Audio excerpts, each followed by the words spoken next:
Ողջունում եմ, սիրելի ժողովուրդ, բարև ձեզ։ Կարճ, բայց շատ կարևոր ասելիք ունեմ եւ քանի որ ասելիքս շատ մեծ չի, ծավալուն չի, որոշեցի առանձին հատուկ ինչ-որ եթեր չանել այս թեմայով, պարզապես կարճ այսպես live ձևաչափով այն ասել, ես նաեւ այս իմ կարճ եթերը կտեղադրեմ իմ YouTube-յան ալիքի հարթակում live announcement բաժնում եւ ուստի կոչ եմ անում ինչպես միշտ օգնել ինձ տարածել այս եթերը լայքեր, կոմենտներ դնեք եւ կիսվեք ձեր սոցիալական ցանցերում, նաեւ YouTube-յան ալիքում դա անել եւ բաժանորդագրվեք իմ YouTube-յան ալիքին, այս կարճ ասելիքս ես համարում եմ իմ երեկվա եթերի ուղիղ տրամաբանական շարունակությունը, ովքեր չեն դիտել, խորհուրդ կտամ անպայման նայել, Կրեմլի տաշիր Սամոփուչիկը պայթեց վերնագրով իմ երեկվա եթերը, որը տեղադրված է իմ Facebook-յան էջին եւ YouTube-յան հարթակում կա, YouTube-յան ալիքի եւ որպես դրա տրամաբանական շարունակություն ասեմ հետեւյալը. Նախ երեկվա եթերի ընթացքում դեռ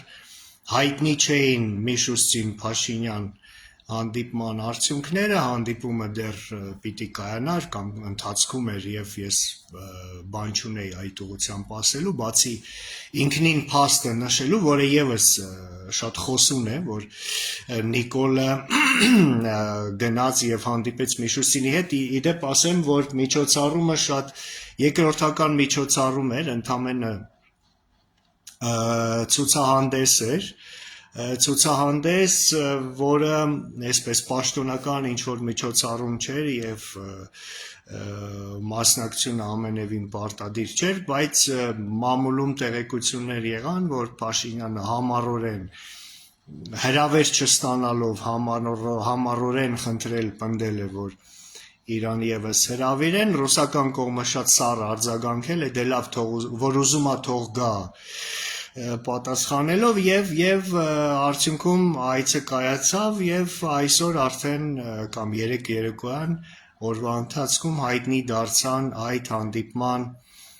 արդյունքները։ Նախ ասեմ, որ ռուսական կողմը շատ կծկտուր ձևով լուսաբանեց դա եւս հետաքրքիր փաստ է, որովհետեւ սովորաբար երբ որ հայ-ռուսական հարաբերությունները լավ են լինում, ամեն ինչ ռուսների սրտով է լինում, նրանք մեծ ռեպորտաժներ են պատրաստում, շռայլորեն լուսաբանում են այս կամ այն իրադարձությունը, գովեստի խոսքեր են ասում, հիշում են հայ-ռուսական դարավոր բարեկամությունը,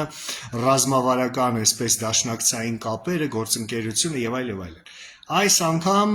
ընդամենը ես հետևում եի ռուսական ԶԼՄ-ներին, ասեցին, որ կայացել է Միշուստին Փաշինյան հանդիպում, այն տևել է 1.5 ժամ, 1.5 ժամ եւ այդ ընթացքում քննարկվել են երկկողմ հայ-ռուսական հարաբերությունները, տնտեսական հիմնականում ուղղությամբ, ներդրումներ, նոր ատոմակայան, Ռոսատոմի առաջարկով եւ այլն։ Բայց կարծում եմ, որ հետաքրքիրը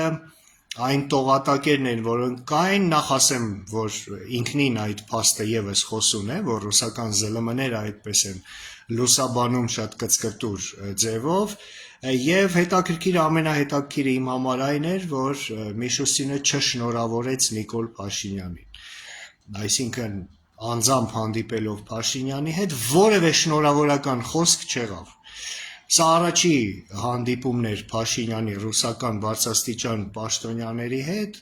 եւ այդ հանդիպման ժամանակ Միշուստինը Նիկոլ Փաշինյանին չշնորհավորեց, սա շատ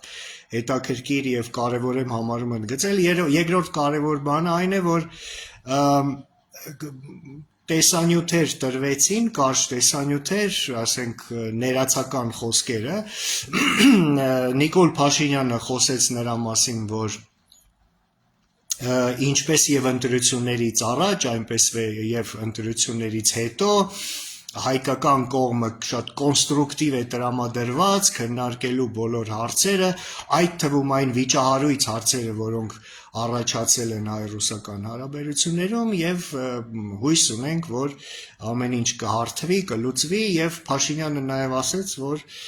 մենք տրամադրված ենք շարունակելու աշխատանքները ԵԱՏՄ-ի ձևաչափում, այսինքն մենք ԵԱՏՄ-ի անդամ ենք, ամեն ինչ լավ է, մնում ենք ԵԱՏՄ-ում եւ այլն։ Եվ դրանի պատասխան Միխայել Միշուստինը շատ սառը դեմքի արտահայտությամբ ես լուսանկարները Նիկոլի եւ Միշուստինի դրել եմ իմ Facebook-յան էջում, դուք Միշուստինի հայացքից կզգաք այդ սառնությունը, շատ սառը այսպես հայացքով նայելով Նիկոլին ասեց, որ Ռուսաստանը ակնկալում է, բառացի թարգմանությունն եմ ասում, Ռուսաստանը ակնկալում է, որ Հայաստանի նոր կառավարությունը, հետաքրքիր ձևակերպում է, նոր կառավարությունը, որը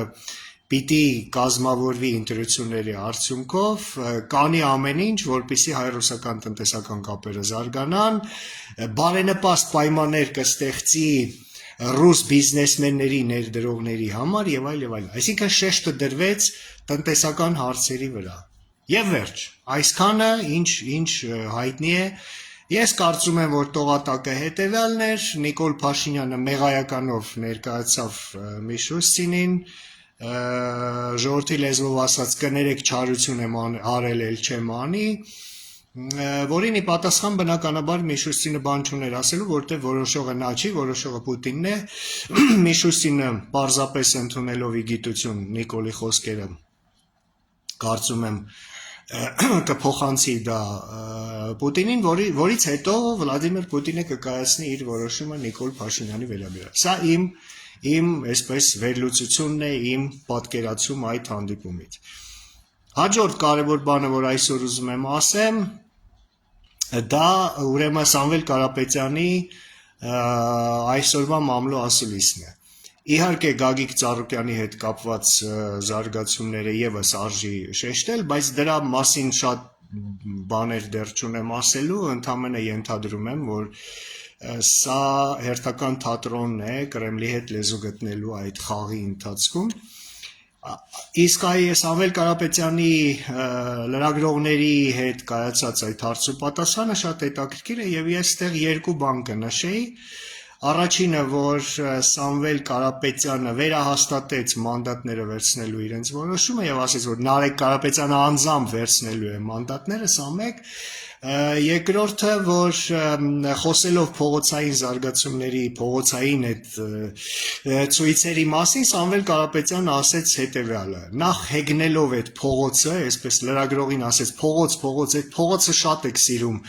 ինչի եք դուք դե շատ սիրում այդ փողոցը, այդ փողոցին կարևորություն եք տալիս, այսինքն փողոցը ամենակարևոր բանը չի, որից հետո ասեց, որ այո, լինելու է փողոցային ինչ որ process-ներ, ցույցեր, համապատասխան տրիգերից հետո։ Եվ ենթատեքստը հետևյալն է. երբ որ լինի տրիգեր, այսինքն Սամվել Կարապետյանը դեռ սպասում է ինչ որ տրիգերի։ Հիմա, եթե Սամվել Կարապետյանը իմ կարծիքով անկախ որևէ աշխարհաքաղաքական կենտրոններին չենթարկվող քաղաքական ուժի ղեկավար է, ապա միայն հունիսի 7-ի լույս 8-ի գիշերվա Նիկոլ Փաշինյանի վաղաժամ հաղթանակի հայտարարությունը, երբ որ հաշված էին ընդամենը ձայների 10%-ը, արդեն բավարար տրիգեր էր հաջորդ իսկ օրը առավոտյան, հունիսի 8-ի առավոտյան մարդկանց փողոց հանելու։ Եթե, կրկնում եմ, Սամվել Կարապետյանը հրահանգներով չի կառավարվում դրսից եկող։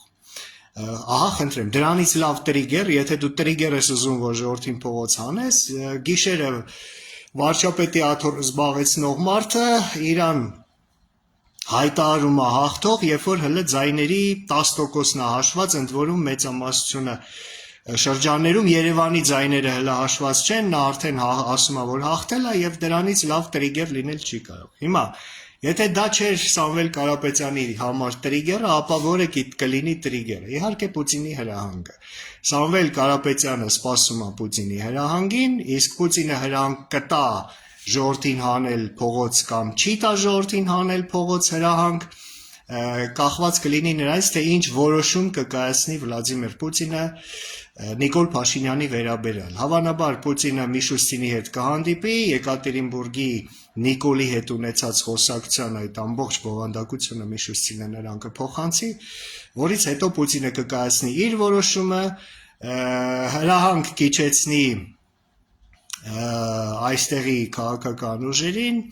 եւ ըստ դրա մենք կտեսնենք, թե որն է եղել այդ հրահանգը, կլինեն փողոցային ցույցեր, թե նրանք խելոք կգնան խորհրդարան եւ կաշխատեն Նիկոլի ընդդիմություն, ինչպես այս 5 տարիների ընթացքում արել էր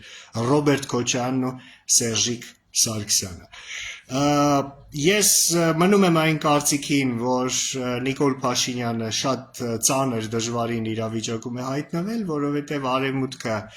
այլևս Նիկոլ Փաշինյանին այդ ավանսը տալուց հետո, կանխավճարը տալուց հետո եւ օգնելով, սատարելով նրան